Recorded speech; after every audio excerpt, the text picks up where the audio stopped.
नमस्कार. Slice of लाईफमध्ये तुमच्या सगळ्यांचं खूप खूप स्वागत. आज आपण श्री अमोल पोटे यांचा एक लेख वाचणार आहोत. आधी लेख वाचूया आणि मग त्याच्याविषयी बोलूया. कसं जगावं शिकवणारा बाबा. आज डॉक्टर अनिल अवचट यांचा 4था सृजनस्मृती दिन त्यानिमित्ताने.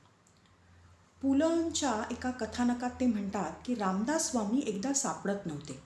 खूप शोधल्यावर एका फडताळाच्या आत बसलेले सापडले. इथे का बसलात विचारल्यावर म्हणाले की चिंता करीतो विश्वाची. असेच काहीसे आपले बाबा डॉक्टर अनिल अवचट. ओतूरला नदीपात्रातील वाळूत एक खळगं करून त्यात ते बसत, तंद्री लागल्यासारखे. इथे ते समाजातील लोकांच्या जीवनातील समस्यांविषयी चिंतन करीत.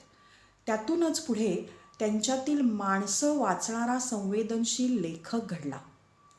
जगणं हे सहज असावं हे बाबांनी अनेकदा आपल्या कृतीतून समोर ठेवलं. बिहारमध्ये भीषण दुष्काळ पडला तेव्हा तिथे मदत कार्यालयाला जाण्यासाठीचा निधी जमवण्यासाठी चक्क डेक्कनवरील पूनम हॉटेलबाहेर त्यांनी लोकांचे बूट पॉलिशचे काम केले. शेजारीच पाटी लावली. त्यावर जमा रक्कम बिहार दुष्काळग्रस्तांच्या मदतीसाठी असा महिना होता. माझ्या आयुष्याचा मार्ग बदलणारा बिहार या त्यांनी लिहिलेल्या लेखात पुढे त्यांच्यातील डॉक्टरला कसा पाझर फुटला आणि दडलेला लेखक कसा लिहिता झाला हे त्यांनी आपल्यासमोर आणलं. ट्रॅफिक सिग्नलवरील लहान मुलं बाबांची गाडी आली की त्याच्याभोवती गलका करीत. काहीच सेकंदांची ती भेट, पण आपल्याला नावाने ओळखणारा एक बाबा आहे. आपली विचारपूस करणारा, नाही दिसलो तर कळवळणारा, कधी केळी कधी पेरूच्या फोडी देणारा आणि सिग्नल आल्यावर काचा वर न करता खाली करणारा, असा माणसाला माणूस म्हणून ट्रीट करणारा, स्वतःसोबत इतरांचं जगणं समृद्ध करणारा हा बाबा.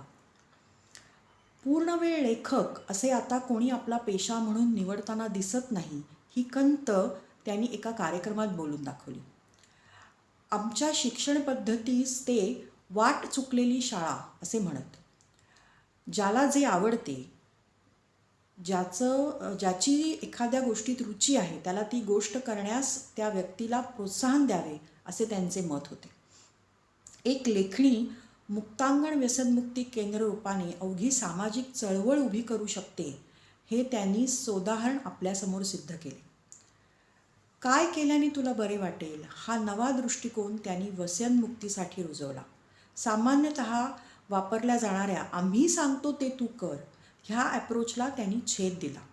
व्यसनमुक्तीसाठी आलेली व्यक्ती ही प्रथम माणूस आहे, बाकी नंतर. ह्या त्यांच्या ठाम भूमिकेमुळे इथे सगळेच एकमेकांचे मित्र आहेत. बंधुभाव इथे जपला जातो. या मिळणाऱ्या आपुलकीच्या वागणुकीमुळे इथे कोणालाही परकेपणा वाटत नाही.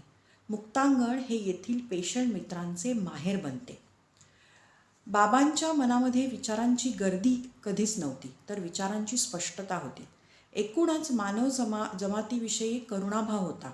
ते या सामाजिक असमतोलतेने विचलित होत असत. त्यांना माणसं, त्यांचं जीवन, त्याच्यातील हाल अपेक्षा, एका वेळच्या जेवणासाठी आणि केवळ अंग झाकेल इतक्याशा वस्त्रासाठीची दैनंदिन झुंज अस्वस्थ करत असे. मी काय करू शकतो यांच्यासाठी हा प्रश्न सतत त्यांना भेडसावे. मग त्यांनी ठरवलं की एकटा माणूस अपुरा पडेल, पण हे सगळे प्रश्न जर मी लिखाणाच्या स्वरूपात समाजासमोर मांडले तर निदान लोकांना ते एवढे ज्वलंत सत्य विषय आपल्या आजूबाजूलाच आहेत याची जाणीव होईल आणि कदाचित कुठेतरी कोणाला तरी प्रेरणा मिळेल. ते पेटून उठतील आणि हे प्रश्न मार्गी लागतील. झपाट्याने मग सामाजिक समस्या आपल्या समर्थ लेखणीतून बाबांनी मांडायला सुरुवात केली आणि एक प्रकारे समाजाला त्याचा आरसाच दाखवला. त्यातून अनेक जण खडबडून जागे झाले आणि त्यांनी हे सामाजिक बदल घडवण्याचे आव्हान बिनशर्त स्वीकारले आणि सक्षमपणे तडीस नेले. तुमच्या चेहऱ्यावर कायम समाधानाचा भाव कसा असे एकदा बाबांना विचारले असता ते म्हणाले की कोणतीही महत्त्वाकांक्षा मी कधी बाळगली नाही. जसं आयुष्य समोर येत गेलं तसं मी जगत गेलो. जे आवडलं ते मनापासून केलं आणि जे मनाला रुचलं नाही त्यातून एक सुंदर वळणावर मी बाहेर पडलो. राग लोभ बाळगला नाही. माणसं भेटत गेली, प्रत्येकाकडून शिकत गेलो. जे चांगलं ते वेचत गेलो. काही भावलं नाही ते ओंजळ सैल करून रितं करत गेलो.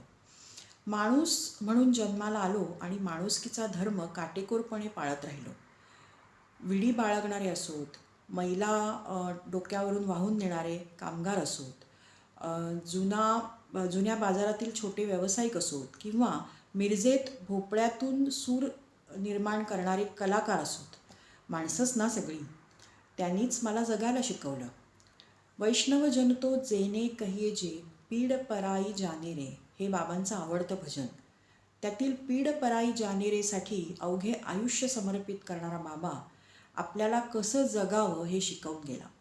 पण जाता जाता तोही या त्याच्या मानव सेवेतून वैष्णव झाला असे म्हटल्यास अतिशयोक्ती ठरू नये.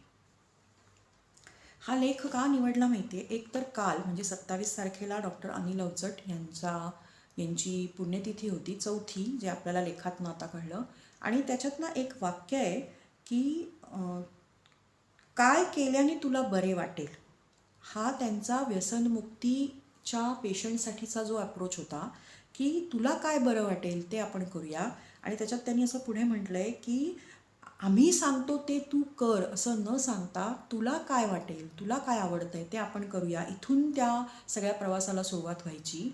आणि ना मला महत्त्वाचं काय वाटलं माहिती आहे का, की हे फक्त व्यसनमुक्तीपुरतं मर्यादित नाही आहे. तुम्ही विचार करा की जर आपण प्रत्येकानेच मला जे पाहिजे ते झालं पाहिजे हा हेका सोडून कदाचित थोडंसं समोरच्याला काय पाहिजे हे पण लक्षात घेतलं आणि दोघंही एका सेम डिस्टन्स चालून एका कॉमन पॉईंटवर आलो तर कदाचित बरेचसे आपल्या आयुष्यातले प्रॉब्लेम्स हे दूर होतील.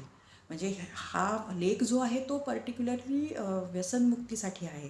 पण त्यातली ती जी 2 वाक्य आहेत ना ती मला खूप क्लिक झाली आणि मला असं वाटलं की अरे, असं जर आपण प्रत्येक आयुष्यातल्या अप्रोचसाठी केलं तर काय हरकत आहे.